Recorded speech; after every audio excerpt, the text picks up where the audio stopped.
Welcome to my YouTube channel advocate Narendra Madhav.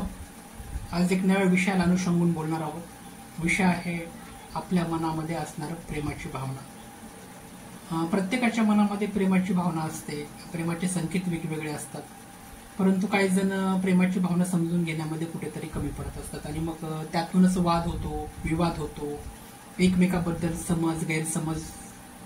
समज रूपांतर गैरसमजामध्ये होऊ लागतं। अशा वेळेला एक माणूस म्हणून प्रत्येकाची एक जबाबदारी अशी आहे की आपण प्रेम नावाच्या या पवित्र गोष्टीला समजून घेणं आवश्यक आहे। आणि ज्यावेळेला आपण प्रेम नावाच्या मूलभूत आणि पवित्र गोष्टीला समजून घेऊ त्यावेळेला आपल्या मनामध्ये असणारं, हृदयामध्ये असणारं प्रेम सदैव चेतन राहील, सदैव जागृत राहील।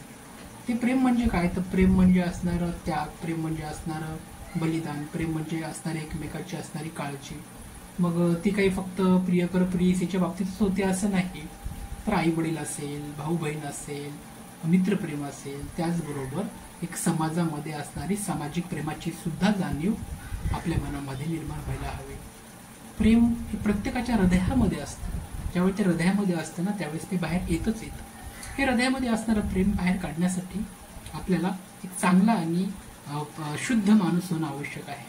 ज्या पद्धतीने संत परंपरेतील संत तुकाराम महाराज असतील, संत ज्ञानेश्वर महाराज असतील, हे सगळे संत परंपरेतील महान पुरुषांनी, महान संतांनी आपल्याला मानवतावादी दृष्टिकोन दिला आहे। हा मानवतावादी दृष्टिकोन टिकवणं, नैतिक दृष्टिकोनातून त्याचं पालन करणं हे आपल्या प्रत्येक भारतीयाचं कर्तव्य आहे। परंतु आपण हे कर्तव्य सोडून कुठेतरी वाद करत असतो, छोट्या छोट्या गोष्टीमुळे एकमेकाशी भांडत असतो। हे भांडणं, वाद करणं हे नक्कीच आपल्याला शोभा देणारं नाही आहे। आपण भारताचे नागरिक आहोत। भारत हा महान देश आहे आणि या महान देशाचे आपण सुद्धा एक महान नागरिक आहोत आणि महान नागरिक होण्याच्या नाते आपल्या प्रत्येकाचे कर्तव्य आहे की आपण आपल्या भारतीय मूल्यांचं पालन केलं पाहिजे।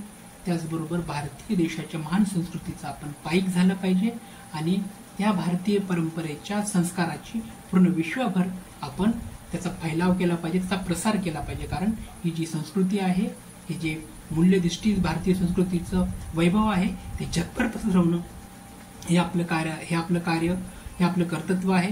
आणि एक महान देशाचा एक महान नागरिक आपण सगळेच आहोत आणि ते असल्यामुळं आपलं कार्य, आपलं दायित्व हे आहे की ही भारताची महान संस्कृतीची जपणूक आपल्याला करायची आहे। हे कार्य आपल्याला जगभर न्यायचं आहे। म्हणून सगळ्यांनी माझ्या ह्या संस्कारशील लढ्यामध्ये एकत्र यायचं आहे। प्रत्येकाला सामाजिक चळवळीतनं आपल्याला प्रेम जागृत करायचं आहे। आपल्या हृदयामध्ये समतेचे विचार जागृत करायचे आहेत, संस्काराचे, सद्नीती, सदाचाराचे विचार, विवेकाचे विचार आपल्याला जागृत करायचे आहेत आणि ह्या प्रेमाचाच विषय आपल्याला जगभर न्यायचा आहे। तरी हे यूट्यूब चॅनल आवडत असेल तर तुम्ही नक्कीच त्याला लाईक करायचं आहे, कारण तुमच्या एका लाईकमुळे प्रेमाचा, मानवतेचा प्रसार जगभर होणार आहे। त्यामुळे मोठ्या पद्धतीने लाईक करा, सबस्क्राईब करा आणि आमच्या ह्या सामाजिक लढ्यामध्ये सहभागी व्हा। धन्यवाद।